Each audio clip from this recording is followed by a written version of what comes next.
இங்கே புத்தரும் குழந்தையும் என்ற ஒரு இனிமையான அர்த்தமுள்ள கதை. புத்தரும் குழந்தையும். ஒரு சிறுகதை. புத்தர் ஒரு நாள் ஒரு நகரம் வழியாக பயணம் செய்தார். அவருடன் சீடர்களும் இருந்தனர். வழியில் ஒரு சிறு குழந்தை ஒரு குட்டி பறவையை கையில் பிடித்தபடி அழுது கொண்டிருந்தது. புத்தர் குழந்தையை அணுகி கேட்டார், "குழந்தையே, ஏன் அழுகிறாய்?"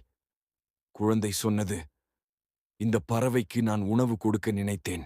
ஆனால் தவறுதலாக என் கையில் அது காயமடைந்து விட்டது. நான் நல்லது செய்யப் பார்த்தேன். ஆனால் அது துன்பமடைந்தது. நான் செய்தது தவறா?" புத்தரின் பதில்.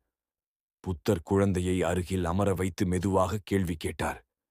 "நீ பறவையை காயப்படுத்த விரும்பினாயா?" குழந்தை தலை ஆட்டி மறுத்தது. புத்தர் சிரித்தார். "அப்படியென்றால் இது தவறான நோக்கம் இல்லை. இது அறியாமையால் நடந்த தவறு." பிறகு அவர் குழந்தையின் கையை பற்றிக் கொண்டு கூறினார், "நல்ல மனம் கொண்டு செய்யும் செயல்களில் சில நேரம் தவறுகள் நடக்கும். ஆனால் அந்த தவறு நம்மை கெடுப்பதில்லை. அதை திருத்த நினைக்கும் மனமே நம்மை உயர்த்துகிறது." சிறு கருணையின் சக்தி. புத்தர் பறவையின் காயத்தை மெதுவாக சுத்தம் செய்து கட்டினார். பிறகு குழந்தையிடம் கூறினார், "இந்த பறவையை நீ காத்துக்கொண்டால் அது உன் நன்மையின் விதையாகும்." குழந்தை மகிழ்ச்சியுடன் பறவையை தன் மார்பில் அணைத்துக் கொண்டது. போதனையின் சாரம். புத்தர் இறுதியாகச் சொன்னார், "நல்ல மனமுள்ள குழந்தையே, உலகம் கருணையை பார்த்து வளர்கிறது.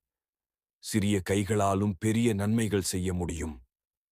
நீங்கள் விரும்பினால் இந்த கதையை நீளமான பதிப்பாக, உணர்ச்சிகரமாக, குழந்தைகள் படக்கதையாக அல்லது சிறிய நாடக ஸ்கிரிப்ட் போல் மாற்றி எழுதித் தரலாம். எப்படிச் செய்ய வேண்டும்? Subscribe, like, share, comments. நாளை நல்ல ஒரு கதையில் சந்திப்போம்.